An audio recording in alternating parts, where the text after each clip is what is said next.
Let me show you something most patients are never shown. You have knee pain, you go to a doctor, he orders an x-ray, he looks at it, he says the cartilage is worn, the joint space is narrow, this is arthritis. And he is not wrong, but he is seeing only half the story because the x-ray by its nature can only show you one thing: the hard structures, the bones from the outside, what sits between them. It cannot show you what is happening inside the bone, and that, as we now understand, is often where your pain is actually living. The X-ray sees the surface, the MRI sees the foundation, and the foundation is where the story is being written.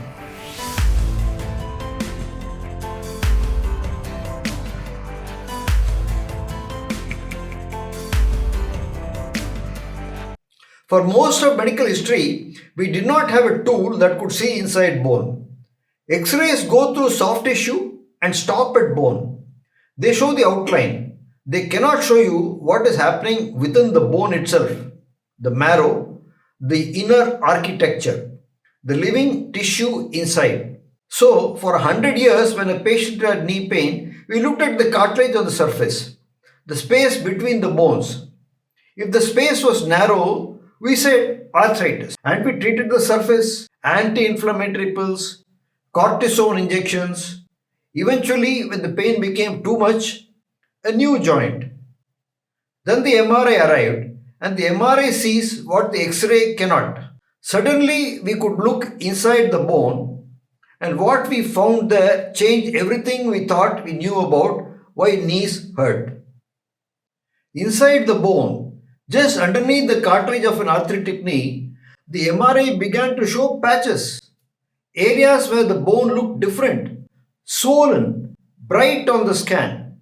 Doctors call these bone marrow lesions. Lesions simply meaning places of damage.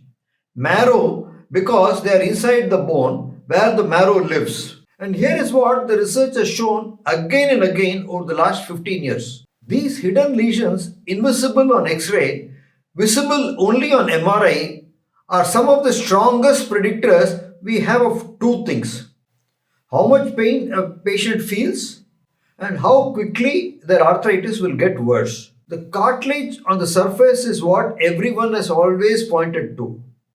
But the lesion in the bone underneath, that is what is often actually generating the pain, and it is what is often actually driving the disease forward. The pain you feel is not always coming from where the X-ray is looking.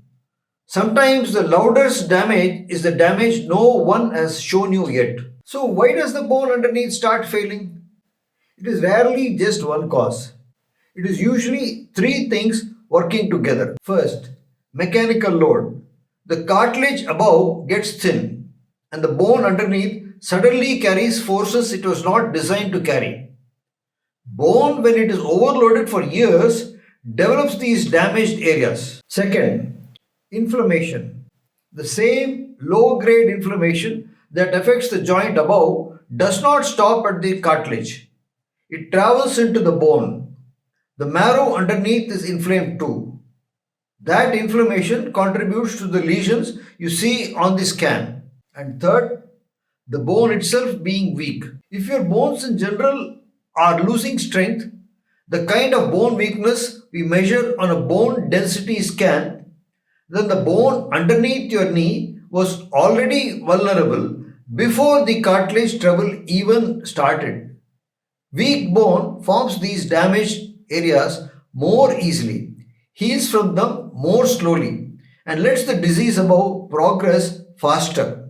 This is why patients whose bones are also weak often have worse joint pain than their X-rays would suggest.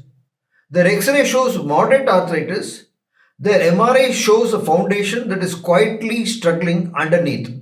Once you understand that the pain often lives in the bone underneath, not in the cartilage on top, a lot of standard treatment starts to look like it is aimed at the wrong place. A cortisone injection into the joint, that is on the surface. The lesion underneath does not see it. A lubricating gel into the joint space, the damage you are trying to address is not in the space between the bones. It is inside the bone itself. Even a knee replacement, it removes the cartilage and a thin layer of bone. But if the bone underneath the implant was already damaged and weak, that is the same bone the implant now has to anchor into, which is why some replacement loosen years later. If the foundation is the problem, every treatment that ignores the foundation is fighting on the wrong floor of the building. Some of you may be wondering, is this just an idea or has anyone actually tested it? It has been tested in one of the most important orthopedic trials of the last 25 years. A French surgeon named Philippe Hernigou took 60 patients who needed knee replacement in both knees. The arthritis was equally severe on both sides. The plan was already made for surgery on both. One knee in each patient was replaced, the standard operation.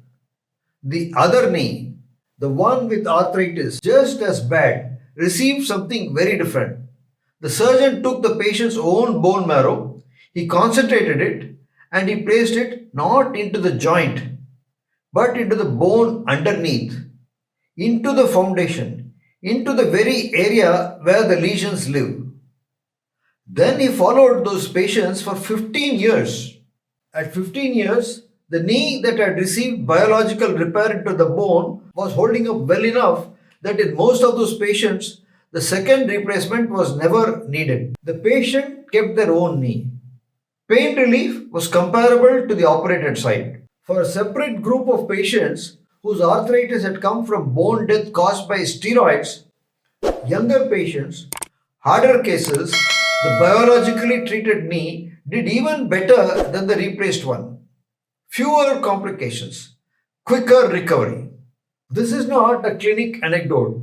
It is a randomized, controlled 15-year trial published in international orthopedic literature. And what it told us is something most patients are still never told.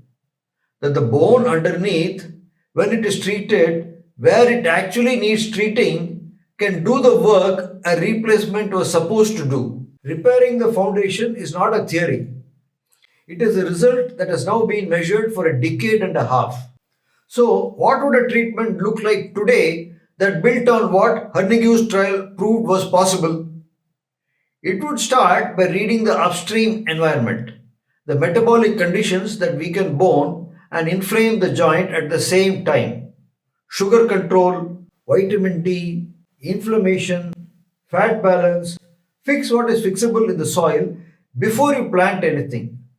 Then it would deliver biological repair not just to the surface but to the bone underneath, inside the bone, where the lesion lives, where the pain lives, where the disease is being driven from.